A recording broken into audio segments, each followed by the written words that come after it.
Filipenses capítulo 1, versículo 13 ao versículo 11. Como Deus me abençoou com essa carta em 2024, pelo menos no finalzinho de 2024. Ela me abençoou tanto que eu preparei uma mensagem para pregar hoje aqui na igreja. Bom, é um texto que destaca as ações de graças, por assim dizer, a gratidão de Paulo, a confiança de Paulo na obra de Deus e também as súplicas do apóstolo Paulo pela igreja de Deus. E é nesse sentido que nós vamos estudar, explorar essa carta nessa noite, tá bom? Diz assim o texto sagrado: Dou graças ao meu Deus por tudo que lembro de vocês, fazendo sempre com alegria súplicas por todos vocês em todas as minhas orações. Dou graças pela maneira como vocês têm participado na proclamação do Evangelho. Desde o primeiro dia até agora, estou certo de que aquele que começou a boa obra em vocês há de completá-la até o dia de Cristo Jesus. Aliás, é justo que eu assim pense de todos vocês, porque eu os trago no coração, seja nas minhas algemas, seja na defesa e confirmação do Evangelho, pois todos vocês são participantes da graça comigo. Pois Deus é testemunha da saudade que tenho de todos vocês, no profundo afeto de Cristo Jesus. E também faço esta oração: que o amor de vocês aumente mais e mais em conhecimento e toda percepção, para que vocês aprovem as coisas excelentes e sejam sinceros e inculpáveis para o dia de Cristo, cheios do fruto de justiça que vem por meio de Jesus Cristo para a glória e louvor de Deus. Amém?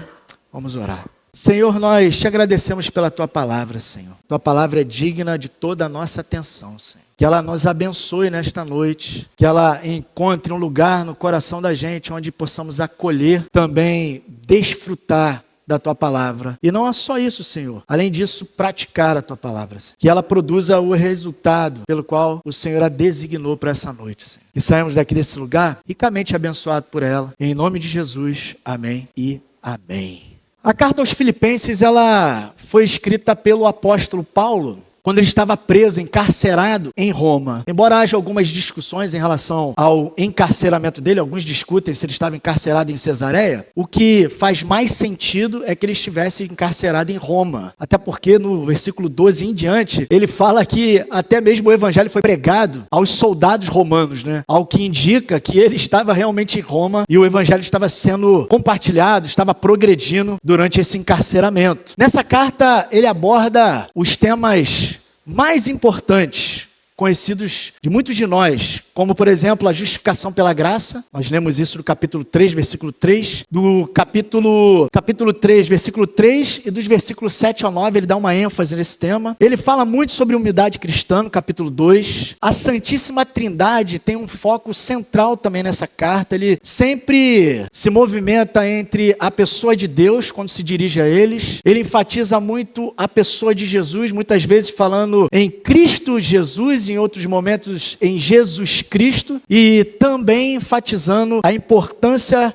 do Espírito Santo na vida daquela igreja. A união dos crentes com Cristo também é mencionada, como eu disse aqui. Nós vemos muito Paulo falando sobre em Cristo, algo que ele destaca muito como a união da igreja no plano eterno da salvação, ou seja, essas pessoas para quem Paulo está se dirigindo são pessoas realmente convertidas, são pessoas que ele não apenas estima, mas são pessoas que ele as vê realmente convertidas no Evangelho. E não apenas isso, um tema que aparece em destaque, que sobrepõe todos os demais temas, é a alegria. O tema da alegria, um dos assuntos principais dessa carta, só para vocês terem uma ideia, aparece pelo menos 16 vezes ao longo dessa carta. Dada a importância desse assunto, e isso é algo que chama atenção, porque nós estamos falando de um homem, de um pastor que está encarcerado, que está preso.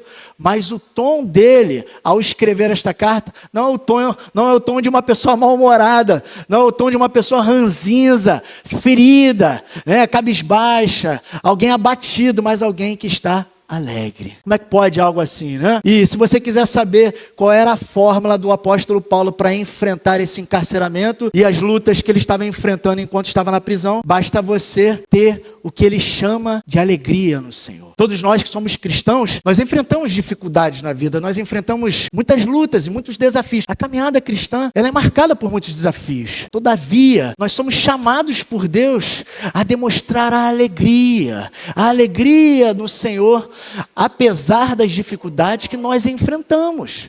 Então, se você tem enfrentado dificuldades, mas tem tido uma reação diante dessas dificuldades, num tom de depressão, num tom de desânimo, você deveria ler essa carta. Eu quero encorajar você a ler essa carta e a aprender com o apóstolo Paulo a se alegrar no Senhor, mesmo em meio às dificuldades.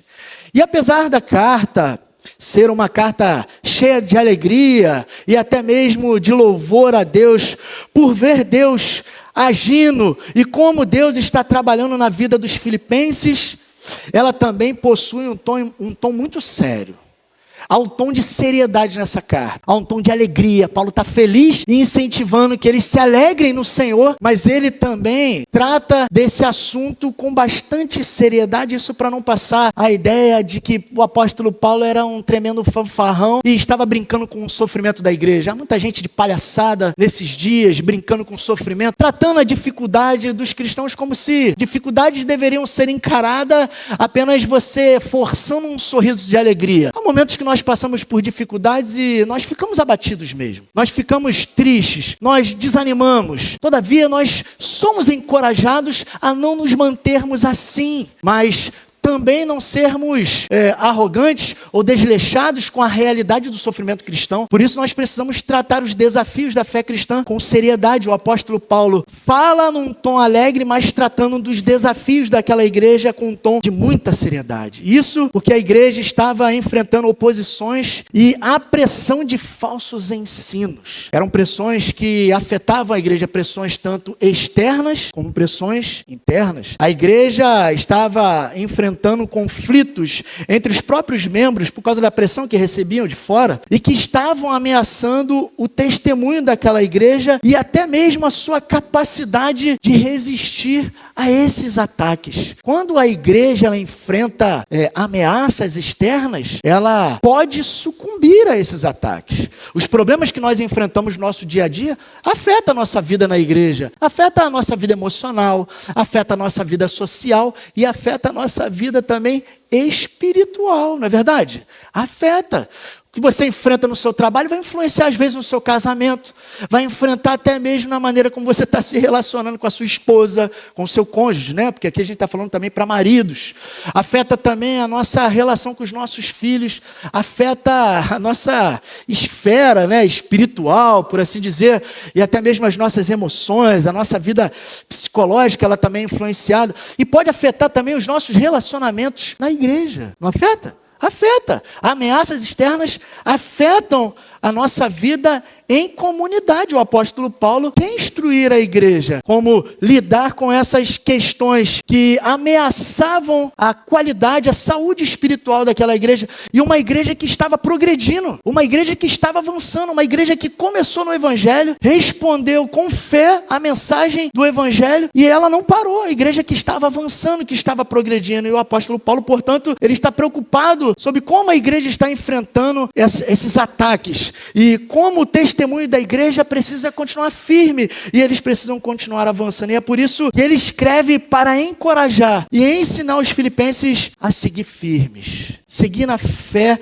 firmes, com perseverança, apesar das dificuldades. E meus irmãos e minhas irmãs, apesar das dificuldades, apesar das lutas que nós enfrentamos, nós também somos chamados por Deus à perseverança, a nos manter firmes, a perseverar na fé, a despeito das lutas que enfrentamos, seja no trabalho, seja no casamento, seja na sociedade de um modo geral, até mesmo na caminhada cristã, nós somos chamados a continuar. Nós somos chamados a perseverar. Nós estamos aí diante de um desafio. Ler a Bíblia 365 dias.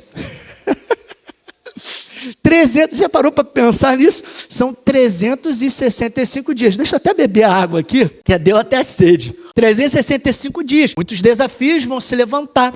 A carranca das dificuldades vão aparecer, vão se exibir diante de você. Mas nós somos chamados por Deus a mais alto. Tem que sair na gravação. A perseverança. Por isso, meus irmãos, o apóstolo Paulo, ele nos encoraja nessa noite a perseverar.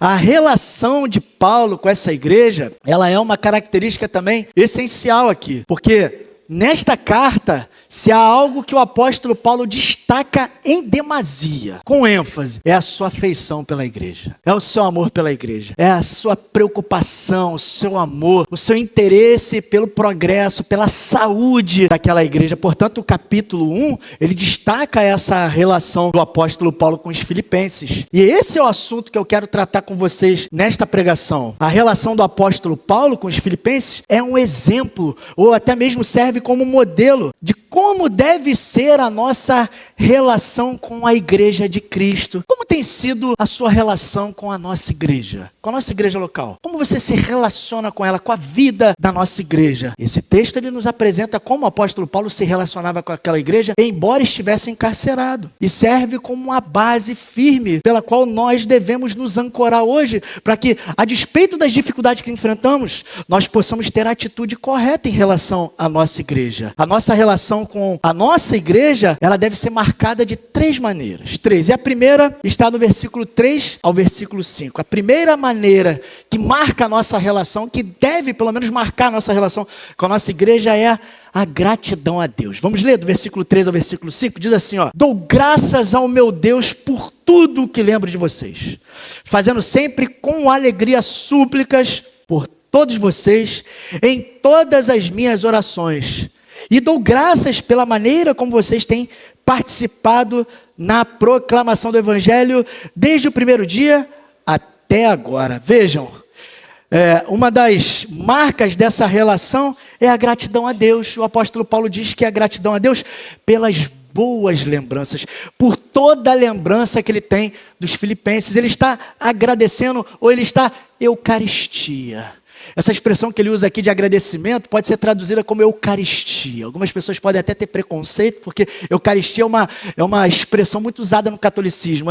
Mas a Eucaristia nada mais é que uma expressão que foi usada pelos escritores do Novo Testamento, por exemplo, por Lucas, para destacar quando Jesus elevou o pão no dia da celebração da ceia e deu graças ao Deus Pai por estar celebrando aquele momento com seus discípulos. E o apóstolo Paulo, ele usa uma expressão como essa, tão peculiar e tão intensa, tão forte, para expressar o seu agradecimento a Deus, mas por toda a lembrança que ele tem dos filipenses, todas as boas lembranças. E essas lembranças aqui certamente incluem a conversão de Lídia, o milagre na prisão quando Paulo estava preso com Silas, vocês lembram? E eles começaram a cantar e Deus fez tremer a prisão e eles foram libertos ali. Esse grande milagre de Deus que aconteceu no encarceramento dele em Filipos culminou na conversão do carcereiro e de toda a família dele, vocês lembram? Então o apóstolo Paulo lembrava disso nesse encarceramento, e eram boas lembranças. Esses eventos, eles foram momentos cruciais na fundação da igreja de Filipos, e Paulo está se alegrando ao lembrar deles, e à medida em que ele suplica, ele se recorda deles, e o coração do apóstolo Paulo se enche de alegria. E aqui nós podemos perceber um misto de emoções no apóstolo Paulo. O apóstolo Paulo é muito conhecido por ser um baita de um teólogo, né? Alguém que destaca, alguém que enfatiza as principais doutrinas que são muito enfatizadas hoje, especialmente por teólogos reformados, e que abençoam também pentecostais, abençoam muito. Mas ele aqui mostra um misto de emoções. O apóstolo Paulo, nesses versículos, ele mostra que está alegre pelas boas lembranças, mas ele também mostra as suas preocupações pelos desafios daquela igreja. E como que ele mostra isso? Como que ele mostra? Porque a expressão que ele usa aqui é súplicas. Quem suplica porque está preocupado, não é uma oração simples de agradecimento. Ele está agradecendo, ele está se alegrando e ele está suplicando. Há aqui um misto de emoções nessa oração do apóstolo Paulo. E aqui é uma lição importante. Nós precisamos entender que as nossas orações, elas podem ter esse misto de emoções, mas podem ter esse misto, esse espectro na oração, envolvendo a nossa gratidão a Deus, as pessoas querem aprender a orar, basta você incluir sua gratidão a Deus. Lembre das coisas boas que Deus tem feito por você, pela sua família, na sua igreja. Há tantos motivos para você agradecer a Deus. E você pode também se alegrar pelas maravilhosas experiências que Deus tem proporcionado para você na sua caminhada cristã, seja no seu casamento, seja no seu trabalho, e seja na sua igreja local e até mesmo na sua participação no Evangelho. Você pode agradecer, pode se alegrar, mas você também precisa suplicar, porque existem momentos, embora você esteja manifestando gratidão, manifestando alegria, há momentos em que você também tem que suplicar, há momentos que você também tem que clamar a Deus mesmo, porque você passa por momentos desafiadores na sua vida, não é verdade? E não há problema nisso. O apóstolo Paulo nos mostra isso. Ele está preocupado com os desafios daquela igreja e é por isso que ele está fazendo isso. E eu quero fazer algumas perguntas para você que está me ouvindo aqui.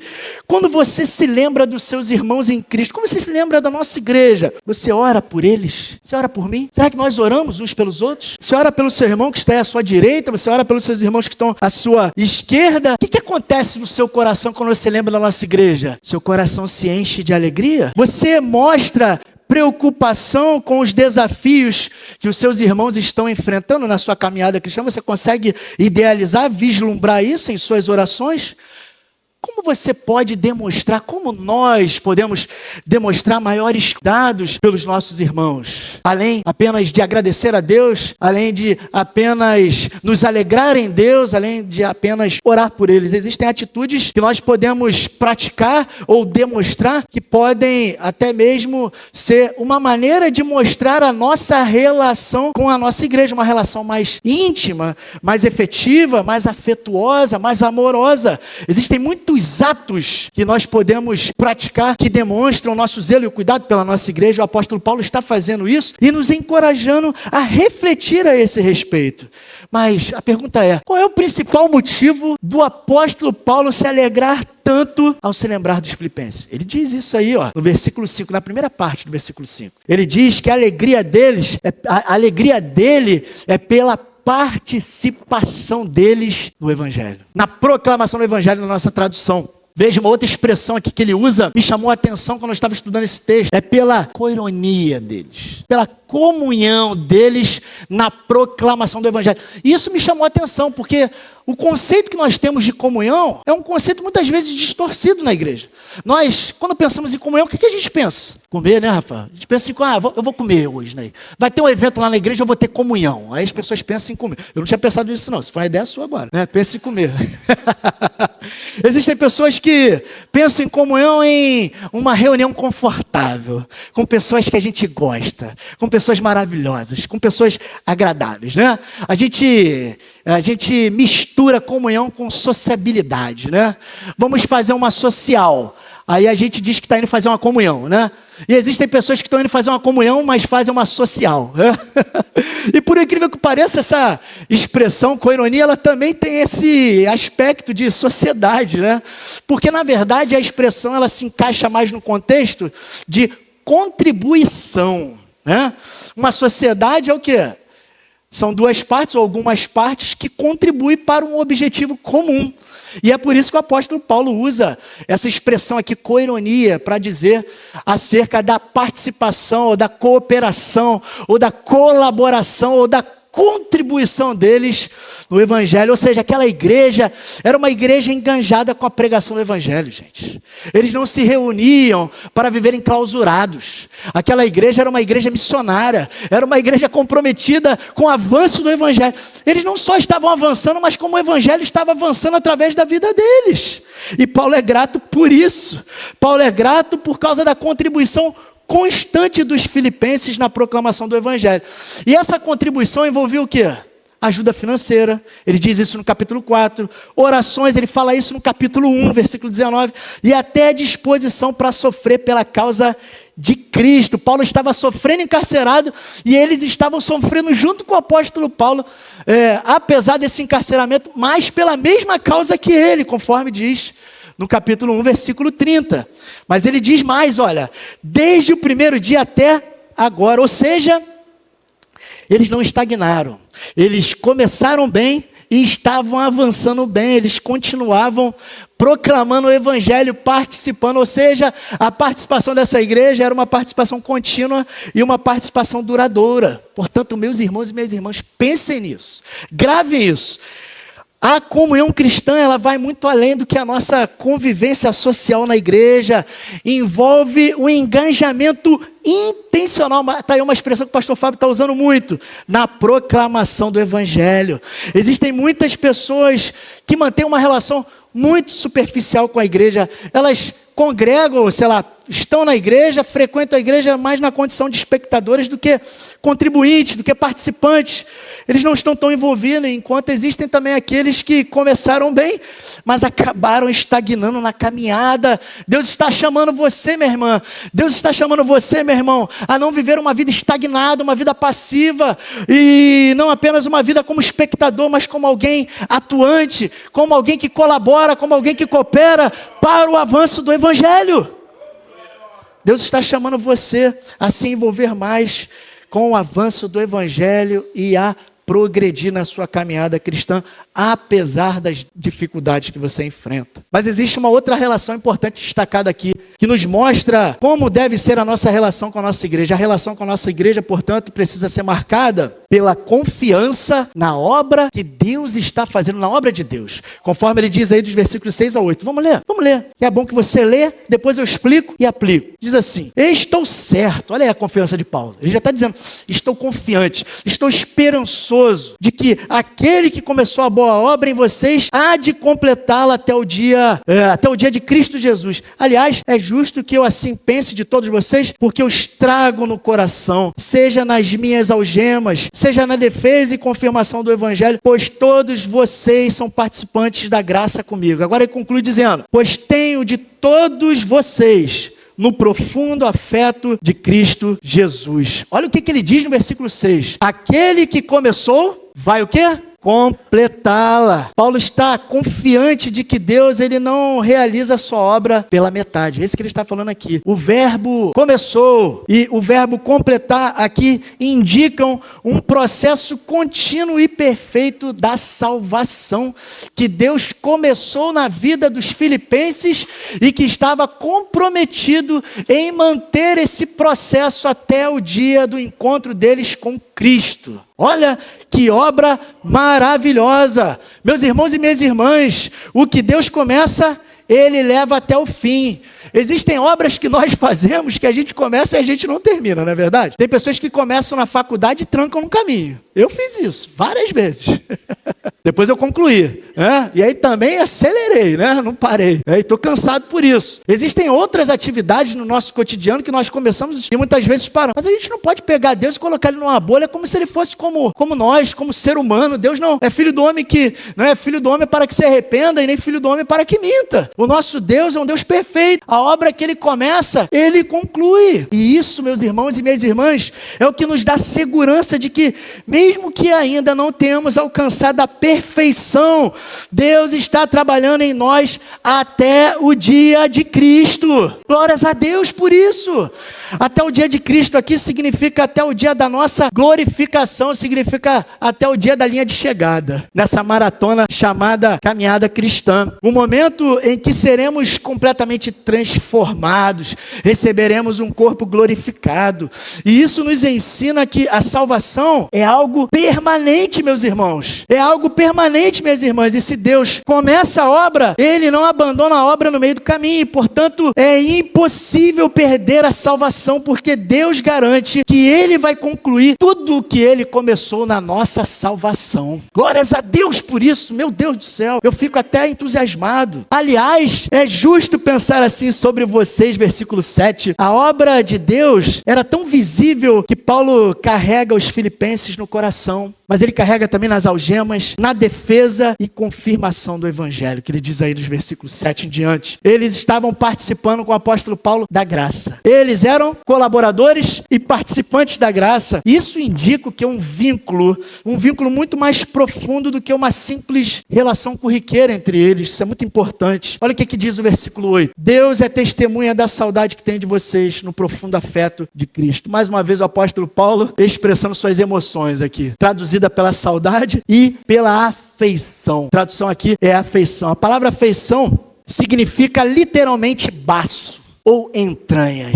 Isso significa que quando o apóstolo Paulo pensava neles, pensava nos filipenses encarcerados, isso mexia até com o organismo dele. Tamanha afeição, tamanho amor, tamanha preocupação que ele tinha por eles. Quando acontece alguma coisa com o nosso filho, o que acontece com a gente? Pensa aí, mexe com todas as nossas emoções, não é verdade? É isso que Paulo estava sentindo, mesmo à distância. O amor que Paulo tem por eles é um amor tenso. O apóstolo Paulo ele usou expressões muito fortes no vocabulário grego para expressar esse afeto, essa preocupação, esse amor que ele sentia por eles. E ele fala que apesar de estar preso, ele sentia isso. E não é à toa. Não é à toa, ele fala até que é justo que ele pensasse assim, que ele sentisse isso, que ele tivesse essa relação com eles. Isso porque os filipenses contribuíram efetivamente apoiando o apóstolo Paulo de algumas maneiras, como eu já falei para vocês, através das suas orações, ajuda financeira e até com o envio de Epafrodito para ajudá-lo. Nós vemos isso no capítulo 2, dos versículos 25 ao 30. O apóstolo Paulo, ele passou por muitas dificuldades nas suas viagens missionárias. É importante frisar que essa igreja aqui, fundada por ele, ela foi a única que se envolveu com ele efetivamente nessas missões. E o apóstolo Paulo, ele está tão grato que a participação deles foi oportuna, e especialmente porque o apóstolo Paulo não pediu nada a eles,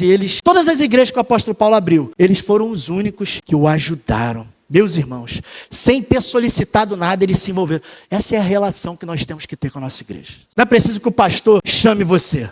Não é preciso que um líder chame você. Não é preciso que ninguém diga para você que você tem que fazer. Você tem que olhar as necessidades. Você precisa olhar os desafios. E você precisa se movimentar, precisa abraçar, precisa se envolver e colaborar com o avanço do evangelho através da nossa igreja. Que tipo de obra Deus começou na sua vida? Pensa aí. A obra de Deus, ela transforma o coração, mas transforma o bolso também. Por isso que tem gente que fala assim, quer ver se uma pessoa converteu mesmo, é quando acontece no bolso, né? É quando converte o bolso também. Isso produz generosidade no coração da gente também.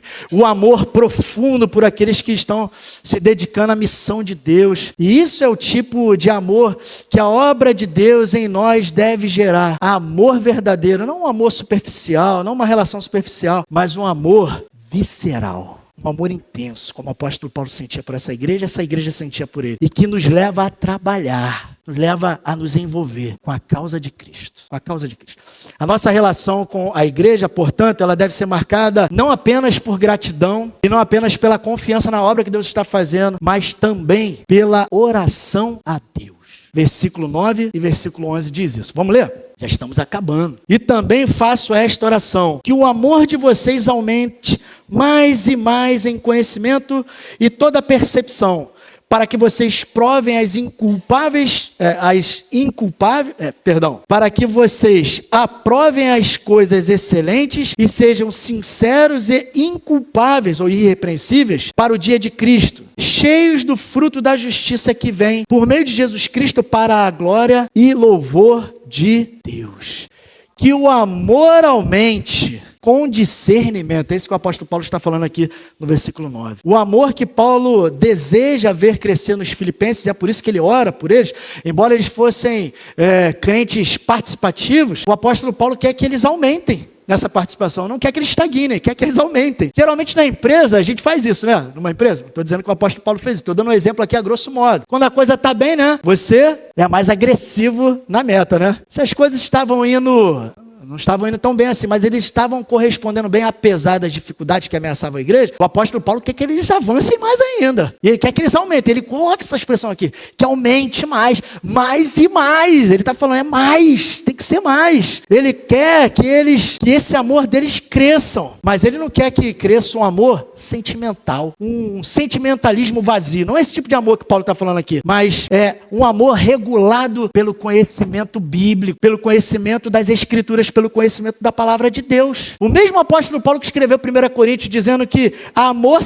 conhecimento sem amor é inútil, agora ele está falando que o amor ele precisa ser regulado pelo conhecimento, mas pelo conhecimento de Deus. O amor aqui, para o apóstolo Paulo, é diferente desse amor que o mundo prega. O pessoal diz que o amor é cego, não é verdade? Mas o apóstolo Paulo está dizendo que o amor não é cego, não, ele é perceptível. É um amor que pensa, é um amor que está amparado no conhecimento. Portanto, o amor não é cego. O amor, ele pensa, o amor, ele discerne, ele tem discernimento. E a lição que a gente aprende aqui é que nós devemos orar para que Deus, ele nos ajude a amar do jeito certo. Nós precisamos amar, mas nós precisamos amar do jeito das Escrituras, do jeito que Deus ensina, do jeito que Deus quer que a gente pratique esse amor intenso pela igreja, pela nossa igreja, pelos nossos irmãos. Para não parecer que a gente está demonstrando um sentimento sem, às vezes, pensar. Existem pessoas que fazem coisas horríveis em nome do amor, não é verdade? Eu fiz isso porque eu amava ele. Eu fiz isso porque eu amava ela. Eu fiz isso na melhor das intenções. E aí quando você vai ver, isso não é amor, é qualquer coisa menos amor. O amor bíblico é esse amor aqui. É um amor visceral, é um amor intenso, mas é um amor que pensa. É um amor que tem discernimento regulado pela palavra de Deus. E, portanto, nós devemos orar para que Deus nos ajude a amar assim, amparado pelos indicadores da palavra de Deus, pelo que Deus nos ensina, pelo que Ele nos sinaliza, pelo seu conhecimento, para que a gente possa tomar atitudes apropriadas em nossas relações com os nossos irmãos. Mas ele diz também no versículo 10 que nós devemos aprovar as coisas excelentes e sermos puros ou inculpáveis, em algumas traduções irrepreensíveis. Isso significa dizer que há algumas implicações no modo em que nós devemos orar para que o nosso amor aumente mais e mais. Ele está dizendo aqui que nós precisamos rogar a Deus para que nos dê a capacidade de fazer escolhas sábias e viver de forma que edifique a nossa igreja. Todas as nossas atitudes, elas precisam visar a edificação da igreja. Existem muitas pessoas que vivem intensamente a igreja, mas elas são precipitadas, elas são arrogantes, elas são desprovidas de discernimento, elas fazem escolhas, tomam decisões sem refletir, e aí elas, ao invés de colaborar, de contribuir, elas prejudicam mais do que ajudam. E a minha pergunta é essa: você tem orado para que você possa amar a nossa igreja, amar os nossos irmãos, mas ter um amor que reflete nas ações, nas atitudes? Você precisa pensar nisso, você precisa avaliar seu testemunho, porque é isso que está implícito aqui. Na verdade, é o que está explícito. Nós precisamos pensar no nosso testemunho, no modo como nós nos posicionamos, no modo como nós agimos. Discernimento aqui é a capacidade de discernir, de distinguir entre o que é certo e o que é errado, o que é proveitoso, o que é excelente, o que é importante, do que é menos significativo, do que é nocivo. E nós precisamos fazer isso, para que as nossas decisões, as nossas prioridades, as nossas escolhas, as nossas motivações não causem prejuízo para a nossa igreja, para a igreja de Deus, mas edificação, conforme Deus ensina em sua palavra. Mas ele também diz que vocês sejam cheios do fruto de justiça, que vem por meio de Jesus, versículo 11. Meus irmãos e minhas irmãs, nós precisamos nos lembrar que todo cristão é chamado para ser frutífero. Frutífero, nós precisamos frutificar, nós precisamos dar frutos na obra de Deus. E a nossa oração é essa. E o Espírito Santo é Ele quem trabalha para nos ajudar a produzir as virtudes espirituais mencionadas em Gálatas capítulo 5, versículo 20 em diante. Por exemplo, amor, alegria, paz, paciência, longanimidade, bondade, fidelidade, mansidão e domínio próprio. Mas a palavra frutificar também, ela está associada a trabalho. Aqui o apóstolo Paulo vai falar isso mais adiante. Ele quer ser mais frutífero, trabalhando com eles. Então isso significa que nós precisamos trabalhar na obra de Deus, mas também precisamos trabalhar manifestando esses frutos, essas virtudes, para que a igreja progrida, para que a nossa igreja avance, para que a nossa igreja seja edificada do jeito que agrada a Deus. E qual é o principal objetivo? O apóstolo Paulo diz ainda: o principal objetivo é a glória e louvor de Deus. Tudo que nós fizermos na nossa igreja, meus irmãos, precisa ser para o louvor da glória do nome de Jesus, do nome de Deus. Amém? Meus irmãos, então agora eu encerro dizendo para vocês que essas são as ações de graças mencionadas nesse capítulo. vista na gratidão do apóstolo Paulo, na confiança do apóstolo Paulo, mas também na oração do apóstolo Paulo. E é isso que precisa ser visto, caracterizado em nossas relações com a nossa igreja. A nossa relação com a nossa igreja, ela precisa ser marcada pela nossa gratidão a Deus, pela nossa confiança na obra de Deus e pela nossa oração a Deus, por tudo que Ele está fazendo, por tudo que Ele ainda vai fazer através de nós, porque esse é o objetivo, a glória dEle, à medida em que nós crescemos nessa jornada de fé na missão de Deus. Amém? Então vamos orar.